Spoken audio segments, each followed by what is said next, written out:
ব্যাপন মতবাদ হচ্ছে নিষ্ক্রিয় পদ্ধতিতে আয়ন পরিশোষণের একটি মতবাদ। এখন প্রথমে আমাদের জানতে হবে ব্যাপন জিনিসটা কি।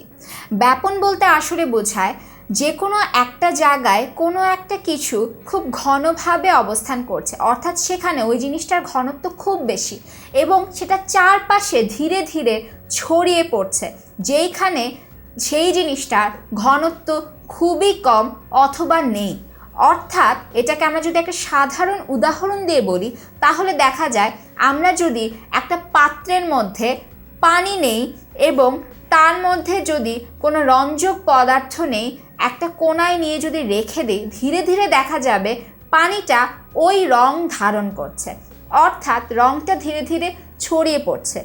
অথবা চিন্তা করে দেখতে পারি যে কোনো একটা সুগন্ধির শিশিটাকে আমরা যদি তার মুখটা খুলি তাহলে দেখা যায় যে ঘরের অন্য প্রান্তেও ধীরে ধীরে সুগন্ধটা ছড়িয়ে পড়ছে। এই জিনিসটাকে বলা হয় ব্যাপন।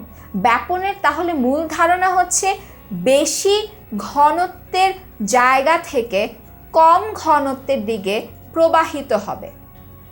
এখন আমরা আসি আয়নের ক্ষেত্রে ব্যাপন মতবাদ কিভাবে কাজ করে।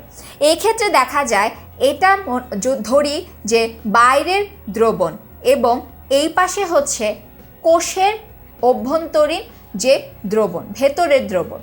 এখন বাইরের দ্রবণে হয়তো আমার অ্যানায়ন, ক্যাটায়ন এগুলোর পরিমাণ খুবই বেশি এবং কোষের ভেতরে অ্যানায়ন এবং ক্যাটায়নের পরিমাণ খুবই কম, অর্থাৎ এখানে অল্প পরিমাণে ক্যাটায়ন এবং অ্যানায়ন অবস্থিত। ব্যাপন প্রক্রিয়ার সাধারণ ধর্ম অনুযায়ী এক্ষেত্রে যেটা ঘটবে ততক্ষণ পর্যন্ত ব্যাপন ঘটতে থাকবে যতক্ষণ না এদের মধ্যে একটা সাম্যাবস্থা দেখা দেয়।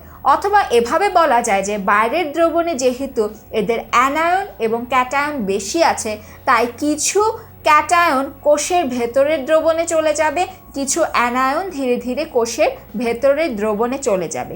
এটাই হচ্ছে আমাদের ব্যাপন মতবাদ এবং এখানে কোনো প্রকারের এটিপি খরচ করতে হয় না, এ কারণে এটি নিষ্ক্রিয় পরিশোষণ।